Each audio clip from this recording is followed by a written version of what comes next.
My name is Lisa. I'm 26 years old. I have 2 kids, ages 4 and 3, who attend daycare. Currently, I'm working part-time at my uncle's company until my children grow up. My husband, who recently received a promotion to supervisor at the supermarket where he works, is 32 years old. When he got the promotion, he was shyly happy, saying with a smile during dinner, "It somehow reminds me of when I received my first job offer." Our children, even though they didn't understand what was going on, seemed happy to see their parents having a cheerful conversation. It seemed like our family time was wrapped in happiness. Today, the promotion was officially announced, so I splurged a bit and bought some higher quality meat that my husband likes in celebration, and made a delicious meal while waiting for him to come home.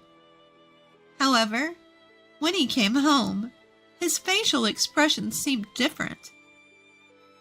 I went to the door with our kids as usual and said, "Welcome home." But he didn't respond with his usual, "I'm home," and a smile. Our kids and I were puzzled, but I thought he might be tired, so I told him dinner was ready without making a big deal about it. While I was setting the table, my husband, who usually changes clothes and cheerfully comes straight to the dining table asking, "What's for dinner tonight?" sat at the table with a serious expression. And then, looking at the food laid out on the table, he said, "Hey, you! Is this supposed to be my celebratory meal?" I couldn't believe my ears. That's because he's never called me "you" before. Our kids didn't know how to respond to this unfamiliar version of their father and fell silent. Feeling the mood worsen, my husband continued to say things like, "You don't realize how amazing I am. I worked hard to become a supervisor. Do you understand?" Seemingly upset that I didn't seem to respect him enough.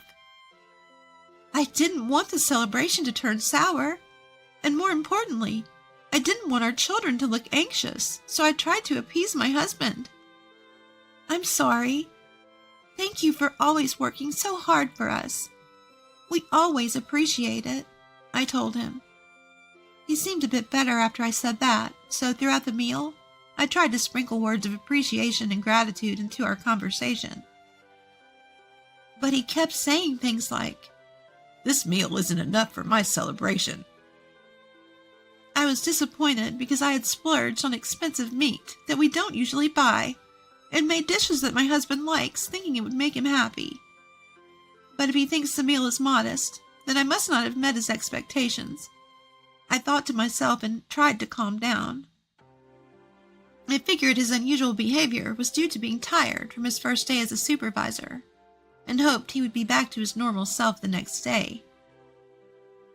After the meal, I started cleaning up, relieved to see my husband talking to our children on the couch as usual. Usually I can hear the 3 of them laughing, but it was very quiet, so I stopped what I was doing and listened to their conversation. I was stunned to hear what they were talking about. "If you want to be like Daddy, you have to study a lot. You'll have trouble in the future if you end up like Mommy, who doesn't study," he was saying. So I rushed over and stopped the conversation. "What kind of thing is that to say to the children?" I asked him, but he responded angrily, "It's not wrong. What's bad about it?" We'd never had a fight before, so I was at a loss for words. When I stayed silent, he sneered and said, "See, you can't answer, can you? You couldn't survive without me, could you?" "You don't want to live off of our children, do you?" I asked him. "What's gotten into you today? You're acting strange. You're not the type to say things like this, are you?" But my husband just replied, "I'm just saying what I've been thinking. I hate that you think you're on the same level as me." He made it sound as if the man I knew until yesterday wasn't his real self, but rather a facade he had been putting on. It was only then that I realized the man standing before me was my husband's true self. I was filled with an emotion I had never felt before, a mix of anxiety, sadness, and frustration at the shocking reality. At that moment, our eldest son, who is 4, said to me, "Mommy works a lot too." Who's more impressive, your part-time working mom or your dad, the big shot at his company? My husband scoffed at our son's silence, saying, "Can't you understand, even at the age of 4? You must have inherited your mom's brains as well as her looks." Thinking he was being scolded, our son looked down, tears welling up in his eyes. To distract the children from the situation, I suggested with a smile, "Shall we take a bath together?" Usually it was my husband who bathed the kids, but they were thrilled to take a bath with me instead.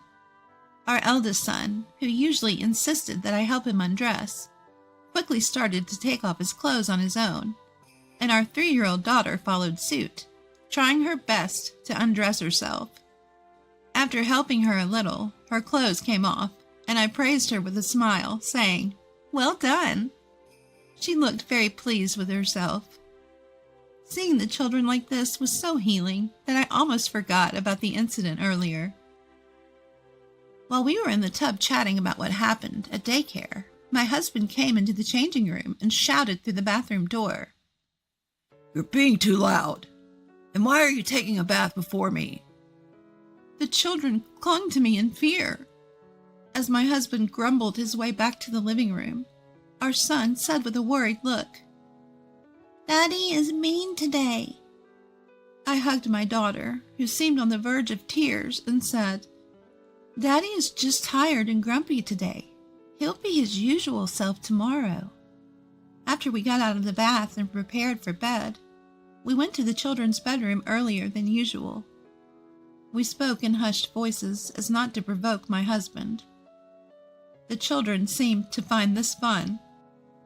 "It's like we're having a secret conversation," they said, talking more than usual in their little whispers. They even tried to suppress their laughter, perhaps fearing that my husband might get angry. But the more they tried not to laugh, the more they seemed to want to, and they spent the entire time chatting and laughing happily. Watching the children like this, I felt truly happy. Having laughed themselves tired, the children fell asleep earlier than usual. I then headed for the living room where my husband was. My husband was looking at his smartphone, his hand covering his mouth, his face slightly red, as if he was embarrassed. I felt a bit off, but more importantly, we needed to discuss my husband's behavior earlier today. "You've been acting really strange today," I told him. "Even the kids are getting worried." He replied, "What's so weird about me? If anything, you're the strange one.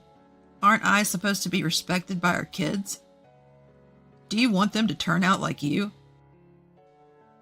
He didn't feel guilty at all, even going so far as to belittle me. I told him, "I've not led a life that deserves being looked down upon." But he just kept insisting. "Your way of thinking is wrong." And we couldn't have a proper conversation. Then he said, "We're doing things my way from now on.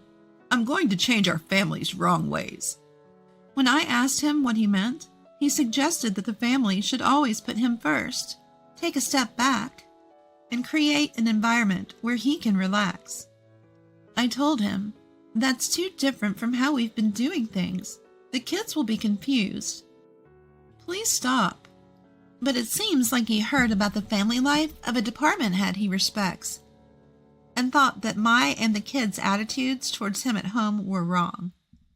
It seems he got some words of encouragement from the department head when he got promoted, and had a little chat. In that conversation, the department head had said, "The reason I was able to become a department head a bit earlier than my peers is thanks to my wife." So my husband asked the department head about his wife and family. The department head's wife doesn't let him do anything, allowing him to focus solely on his work. This hasn't changed even after their child was born, and she manages all the housework and childcare perfectly. Their child apparently wants to be just like their father, too. Hearing this, my husband seemed to think that the reason his promotion came later than his peers was my fault. He now believes that if he makes our family like the department head's family, he can catch up with his peers and get promoted earlier. I didn't say it out loud, but I thought to myself that it wasn't my fault, but rather his work wasn't being appreciated. I felt so drained all of a sudden. As I was heading to the bedroom to sleep, my husband stopped me. The moment I got promoted, I've been admired more than ever by the part-timers and temps. As soon as I became a supervisor, my phone never stops buzzing, he said, a hint of blush on his face. Then he said, "You should be more grateful you've got such a popular guy for a husband."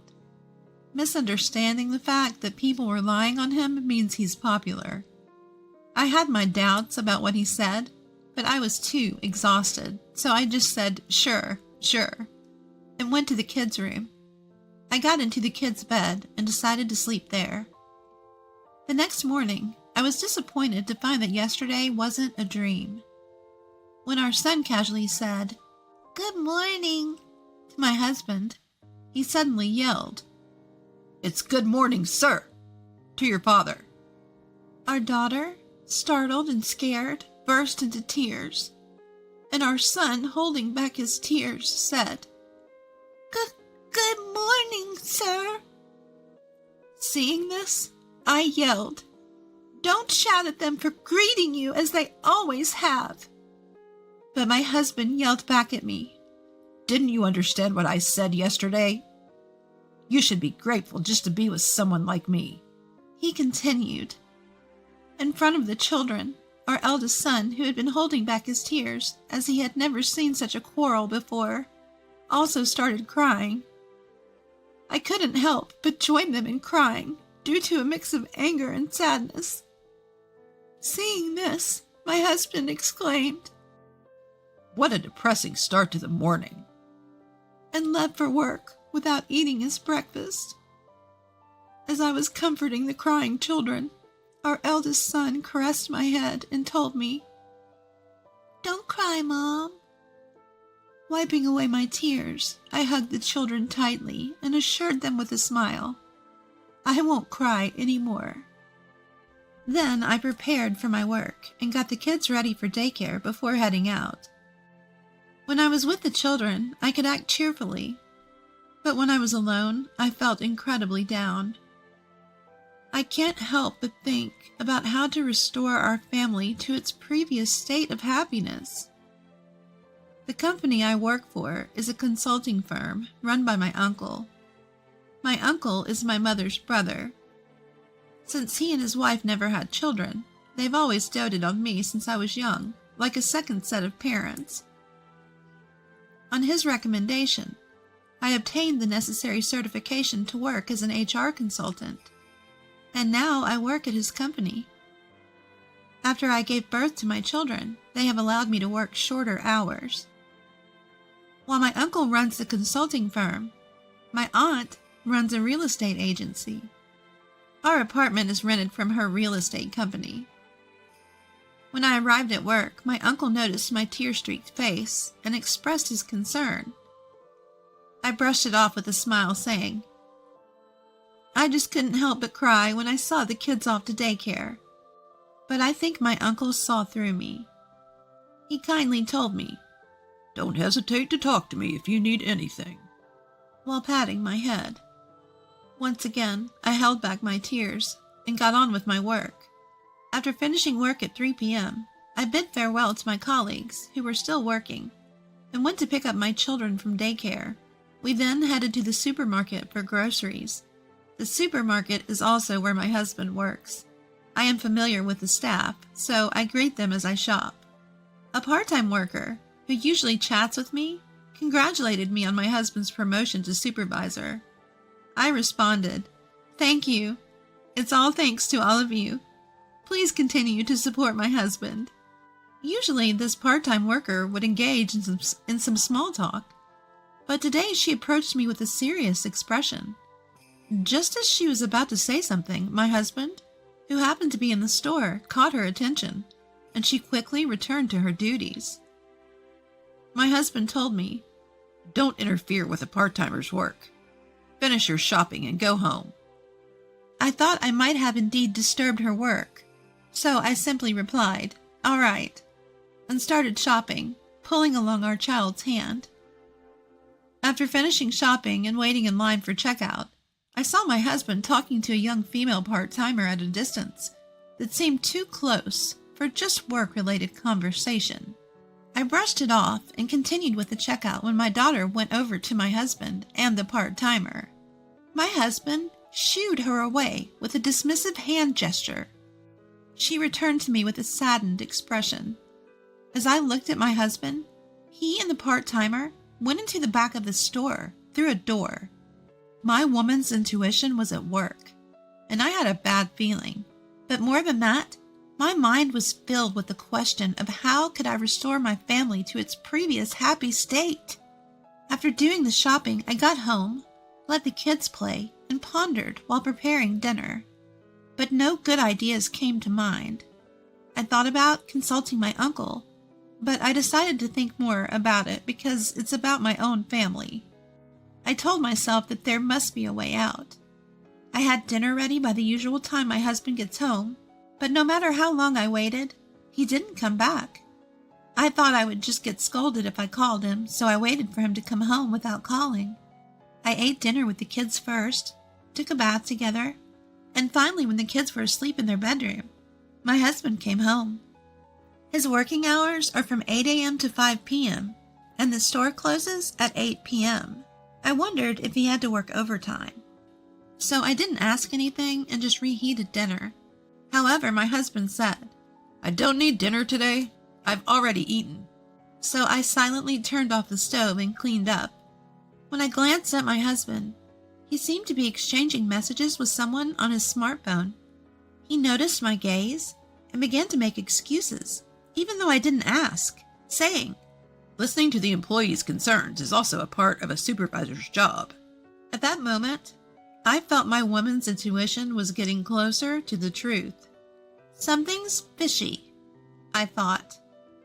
I felt like my husband was no longer the man I loved, and I was overcome with sadness.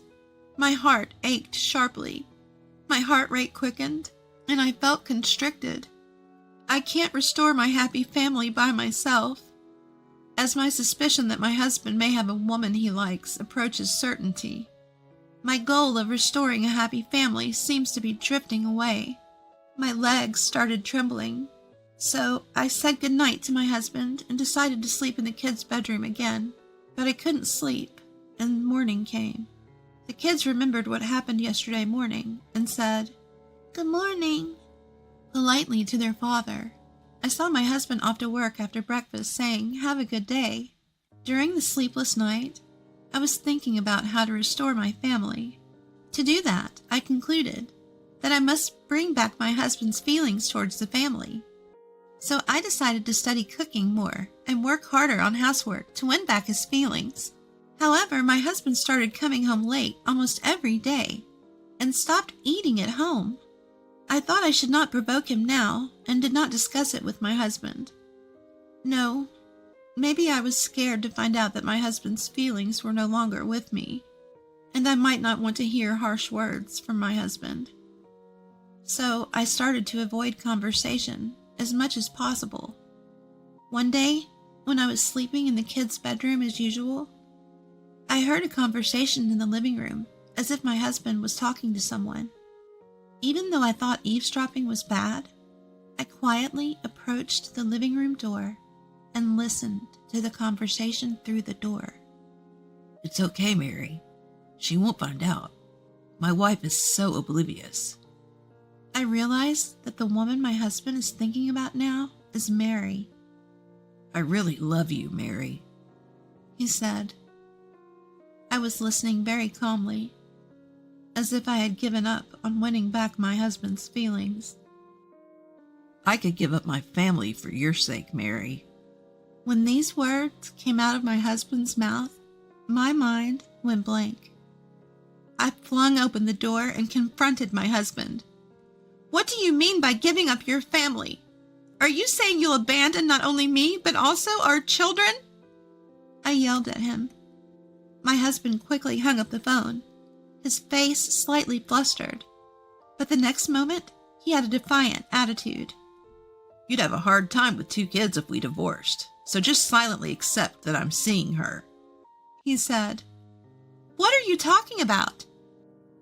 There's no way I can accept that. It's not a parent's place to talk about abandoning their children. I couldn't hold back any longer, even though I was worried about waking up the kids. I couldn't stay calm, and I raised my voice to my husband. My husband, who had never seen me argue back so much, was taken aback, but he took a deep breath and shouted back at me.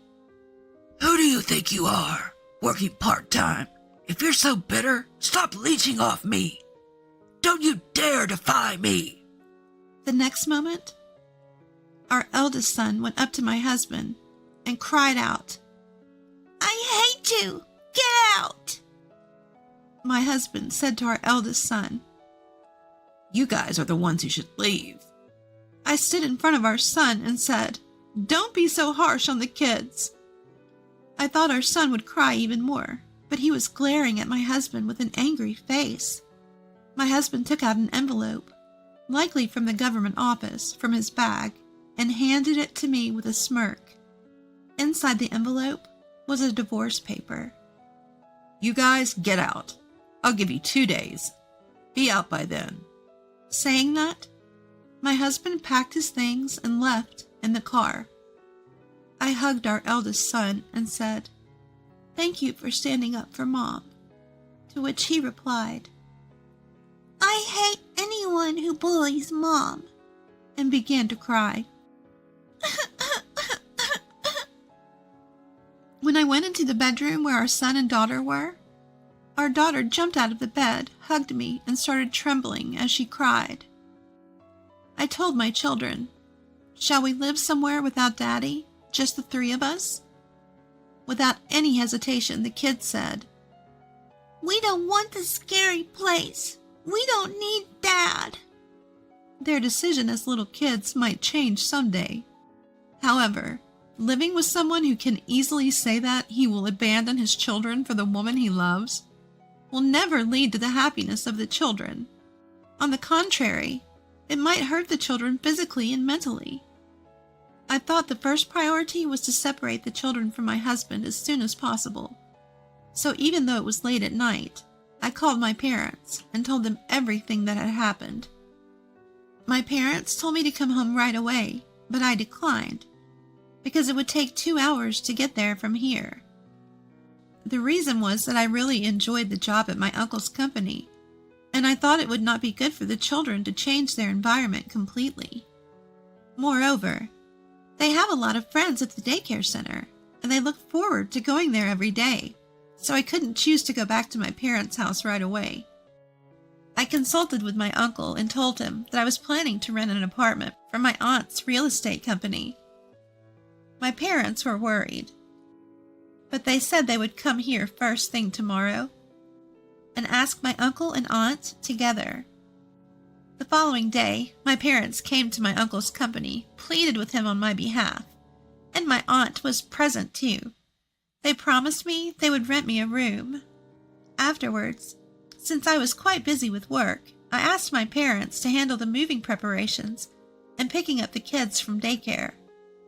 I had things to do, so I informed my parents I'd be back late and went to work. When my shift ended, I went to the supermarket where my husband works and informed him that I agreed to the divorce. And once that was done, I would go to the county clerk's office to submit the divorce papers. A part-time worker who seemed to want to say something to me then stopped me. She took me to the restroom and conveyed what she had wanted to tell me the other day. I couldn't say this before, but your husband seems to be chasing after a part-time girl. I asked the part-time worker if the girl's name was Mary. She looked surprised and asked, How did you know? I told her that my husband had told me they were dating. She then said she would call this Mary girl and left the restroom. I waited for Mary with mixed feelings. Soon, Mary, a girl with a cute face, came alone. She told me that my husband had threatened her by saying, I won't cut your part-time contract if you get along with me.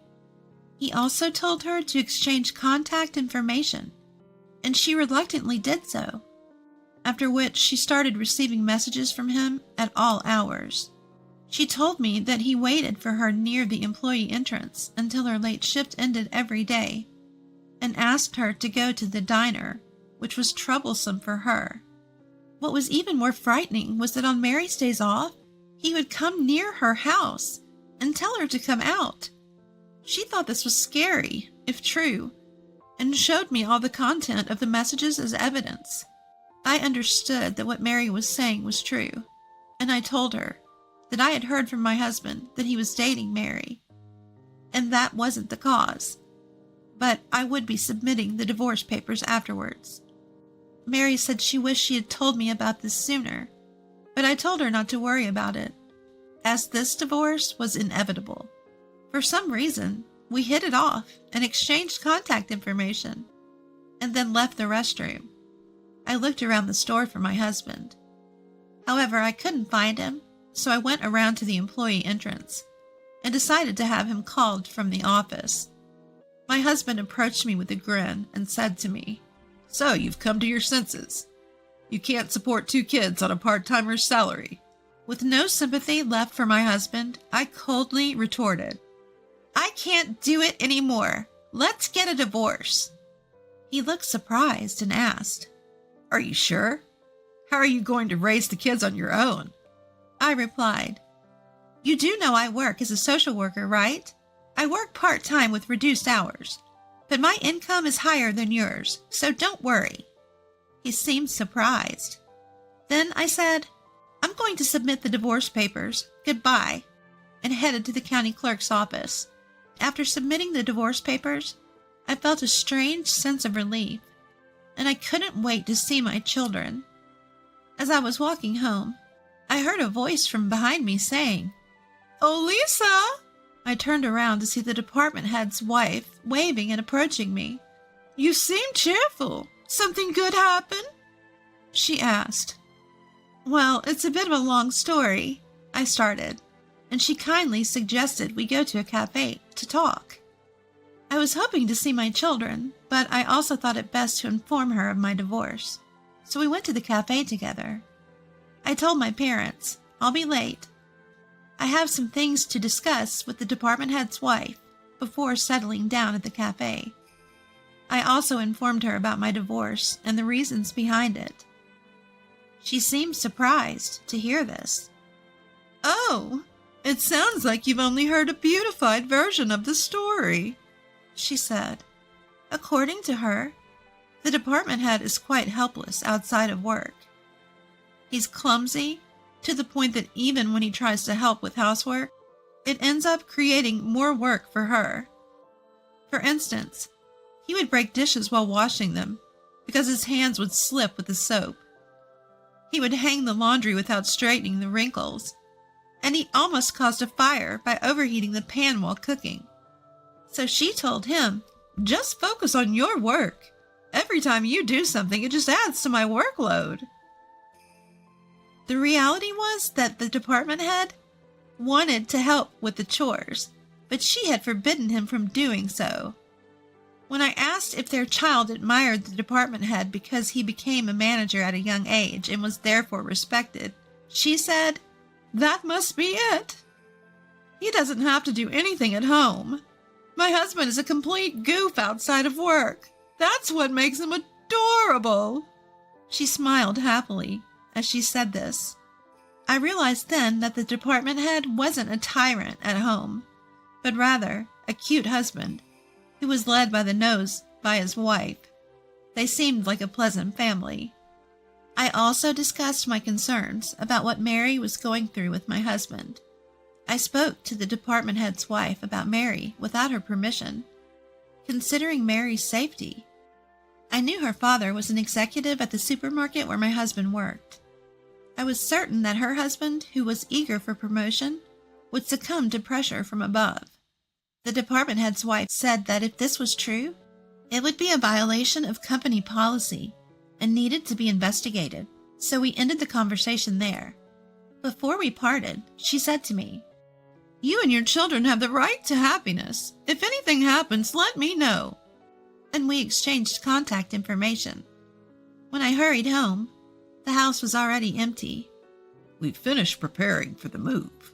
Let's go to our new house," he said, and we got into the car and headed to our new house. My aunt's employees had helped, and my mother had decided where to place the furniture, so we were ready to start our new life right away. What surprised me more was the size of the living room and the number of rooms. Each of our children now had their own room. There was also a room for my parents to stay when they visited. I thanked my aunt and uncle for renting us this place at such a low rent. "You really don't need to pay any rent," my aunt said, but I was grateful even for the reduced rent. That night, we celebrated the divorce and the move with those who had helped us. 3 days later, I got a nasty call from my ex-husband, which I, of course, ignored. I only read the one message he sent on WhatsApp, but I didn't respond. He was surprised to find that all the furniture was gone and only his belongings were left in the room, and demanded the furniture back. Most of the furniture was something I bought when I was single, so I just overlooked it. 3 days later, I got a call from the department head's wife as well. She told me that the department head had given my ex-husband a stern talking to. Apparently, he was left in a state of shock, his face pale, after being told to live in regret for the rest of his life because there was no turning back. After that, Mary and her parents went to the headquarters compliance department, explained what had been done to her by my ex-husband with evidence from their WhatsApp messages, and submitted call recordings as new evidence. It seemed that this was suggested by the department head's wife to Mary. When my ex-husband found out that the damage report had been reported to the headquarters, he said, "I'm not stalking her. We're dating." However, he was told by the folks at the headquarters that "Having a romantic relationship with a part-time employee while you have a wife is also a violation of compliance." he was shocked into silence. Then, the headquarters representative showed the evidence submitted by Mary, and upon realizing that he had really been causing trouble, that there had been no relationship, and that it was all a misunderstanding, my ex-husband broke down in tears. In the end, it seems he was given a notice of dismissal from the company and was said to be transferred as a regular employee to the branch in Alaska. After that, it seems my ex-husband went to report our divorce and demotion to his in-laws. The in-laws were angry about the cause of the divorce and the fact that they would never see their grandchildren again, and they kicked him out of the house. I received an apology and report from my in-laws about this. I also received an apology from my in-laws, and they promised to make sure he paid his child support properly. Every day, I get messages from my ex-husband saying he wants to start over, but I'm thinking about blocking him soon. My children don't mention their father at all. On the contrary, they seem to be living happily, being pampered by their aunt and uncle. I'm done with marriage.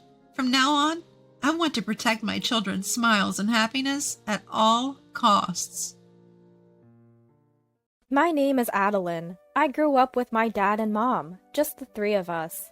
Recently, I decided to marry Philip, my boyfriend, and move out of the home I grew up in. I met Philip through mutual friends. He works for a well-known company in town and is often considered a top-notch professional. He's very responsible and kind. My parents were thrilled when they learned I'd be marrying him. With my marriage, Mom seemed relieved that her years of parenting were coming to an end. It was as if this gave her the chance to refocus on her own life. Since I started elementary school, Mom has been working as a chef at a nursing home. Cooking is her passion. Sometimes she would even serve her creative dishes at the nursing home she worked at. I've heard stories about how the residents eagerly awaited her meals every day. That's how delicious her cooking was. Praise never got to her head. She took cooking classes and was always learning. Mom had always been diligent about following her dream. Her dream was to have her own restaurant one day. Seeing people smile while eating her dishes brought her immense joy. She often said, "I'd love to serve my dishes in a small restaurant when I'm older." Though she said it might remain just a dream, there was a hint of sadness in her eyes. But then a twist of fate changed everything. Around the time I moved out after my wedding, unexpected news came Mom's way. She and Dad would often dine at a bar run by her friend's elderly parents. It was a quaint place with lovely conversations, meticulously prepared dishes, and select drinks that Mom always raved about. But due to their old age and declining health, they decided to close the bar. It was in such a prime location, too good to be left unused. When they thought of renting it out to someone, Mom's name was the top of the list. They believed that with her culinary skills and lovely personality, she would cherish and take care of the place. After discussions, they decided they wanted to pass the bar on to Mom. When Mom heard this, she was taken aback by the suddenness of it all. However, opportunities like this might never come again. She seemed to understand that if she missed this one, there might not be another. Mom decided to take over the bar from her friend's parents and start her own place. Dad was all for it, and they worked together to create their dream bar. When their dream was finally becoming a reality, Mom was ecstatic. She paid attention to every little detail to ensure no regrets. Seeing the happiness on Mom's face, I felt sure the bar would be a hit. A few months later, everything was set to open. Mom's bar is a quaint spot that opens in the evening. There isn't a fixed menu. Instead, she serves the best items she gets her hands on that day, presenting them as creative cuisine. It felt like a great idea packed with Mom's dreams. Initially, I was worried about whether customers would come, but there was no need for concern. Mom's bright and sociable nature quickly drew in regulars. Above all, it was Mom's cooking that brought the rave reviews, and word of mouth soon spread. Most of the customers were locals, but passers-by would also stop by and have a good time. The homely atmosphere was a hit, and the bar was busy every day. I visited the bar with Philip once. Philip loved Mom's dishes, and he made a suggestion. "The food is truly delicious. Would you consider using our vegetables?" Philip's family owned a greengrocer. Having been in the business locally for a long time, they had a wide network and offered fresh produce. Philip proposed a contract between Mom's bar and his family's greengrocer. Fresh harvest grocers, right? That's a generous offer. I'd love to. With the contract, she'd get a regular supply of quality ingredients. Mom was thrilled at the prospect of making even better dishes. Soon enough, Mom and Philip's dad discussed the details over the phone, and a formal contract was agreed upon. Once everything was settled, a delivery of vegetables from Philip's family was sent over. All of them were vibrant and fresh. It was clear they were top quality. It might cost more than the supermarket, but serving such great produce will surely make the customers happy. Mom always prioritized seeing the smiles of her customers over profit. "I'm glad you like them." Seeing Mom content with the vegetables, Philip grinned, looking slightly embarrassed. Then one day, Mother-in-law visited Mom's store. Interesting. Without any greetings, she looked around as if assessing the place. It had been a while since they met during a formal introduction for the marriage, so Mom honestly didn't know much about her character. Despite feeling a bit annoyed by Mother-in-law's scrutinizing look, Mom greeted her warmly. "Oh, you're Philip's mother, right? Welcome. We really value and use the vegetables you supply." "Thanks," was all Mother-in-law replied, avoiding eye contact and frowning. Not understanding the sour expression, Mom offered her some water. "Here's some water. I'll prepare a meal for you shortly. Please take a seat." However, mother-in-law stopped her with a gesture.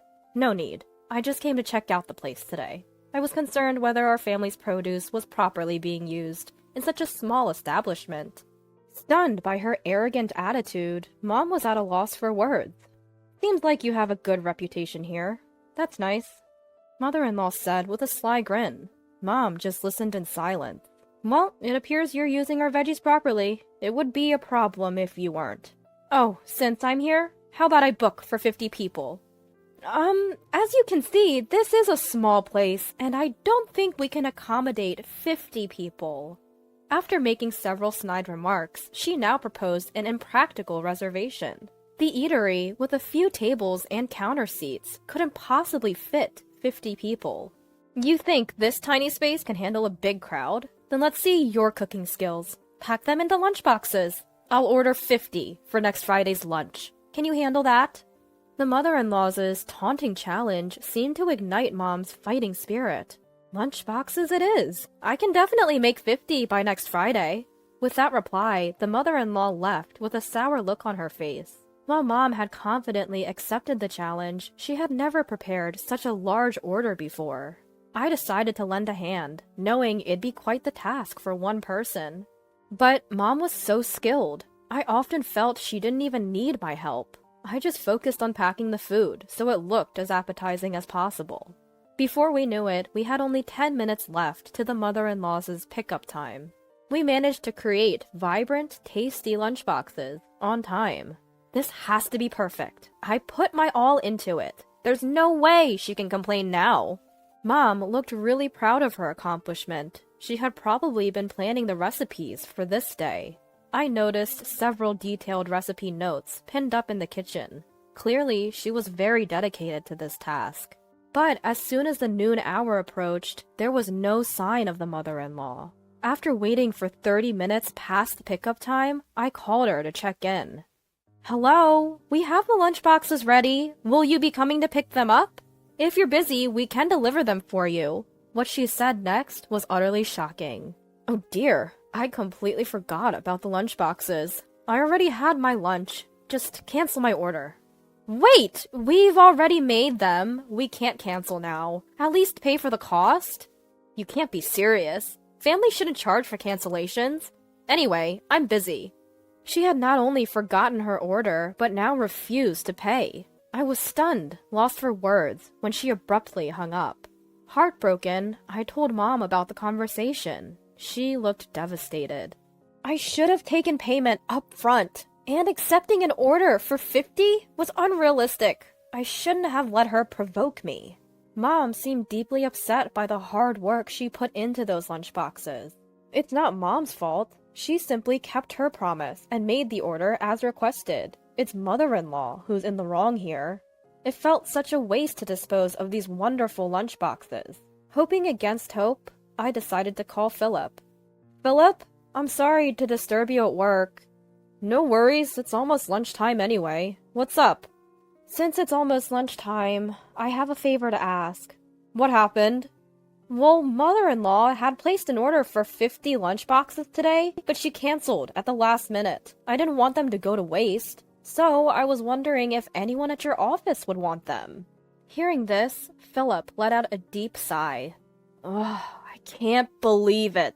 I'm really sorry for the trouble Mother has caused. She's always been like this. We'll sell all those lunchboxes at my company. Can you bring them over? I could detect the anger in Philip's voice.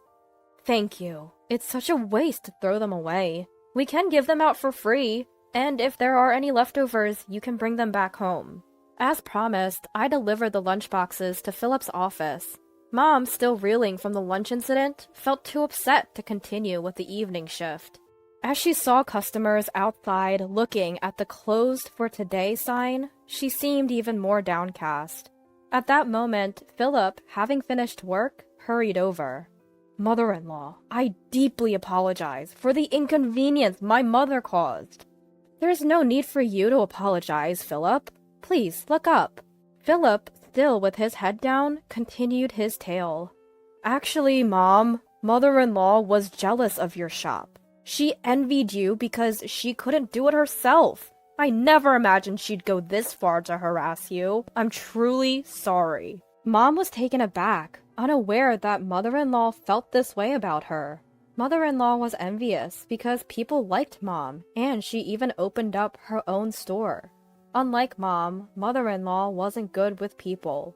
She often had conflicts with others, leading to multiple incidents in the past. She always resented those who seemed better off than her, spreading rumors and even getting into altercations.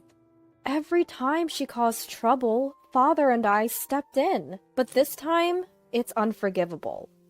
Philip contacted father-in-law and asked him to bring mother-in-law to the store.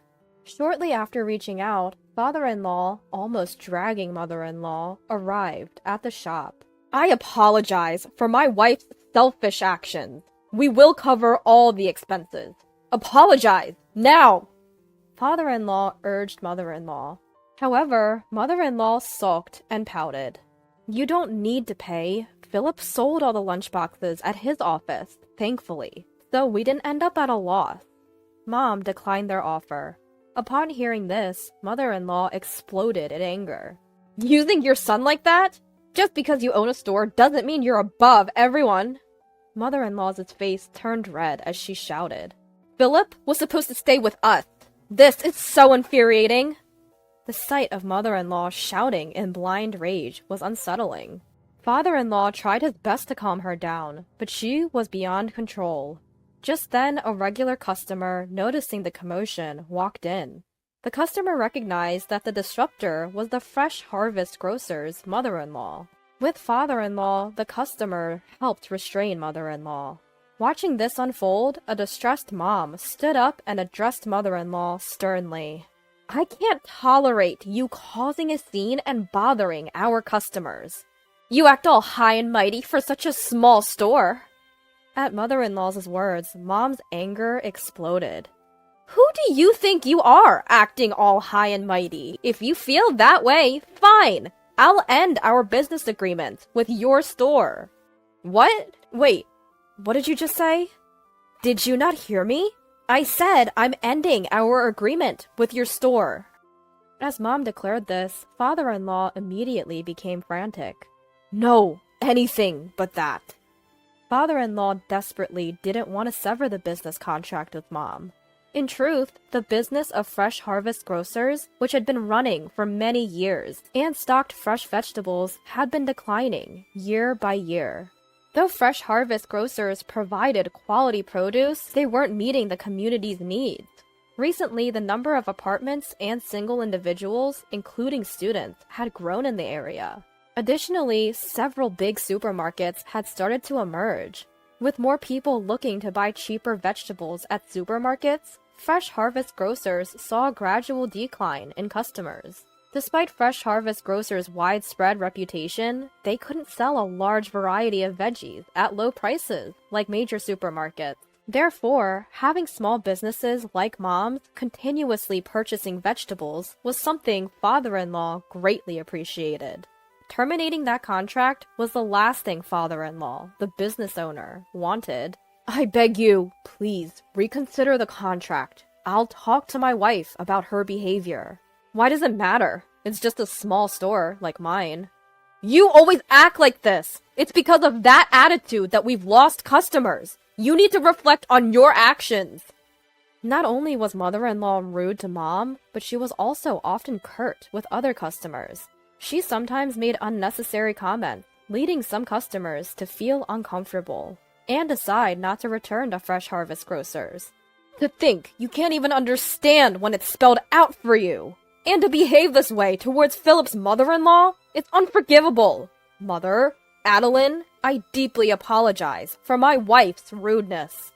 Biting his lip and holding back his emotions, father-in-law grabbed mother-in-law's arm and left the store. Mother-in-law never apologized to Mom in the end.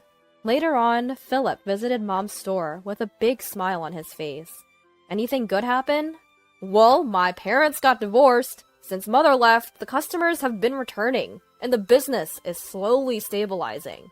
It feels like a troublemaker is gone.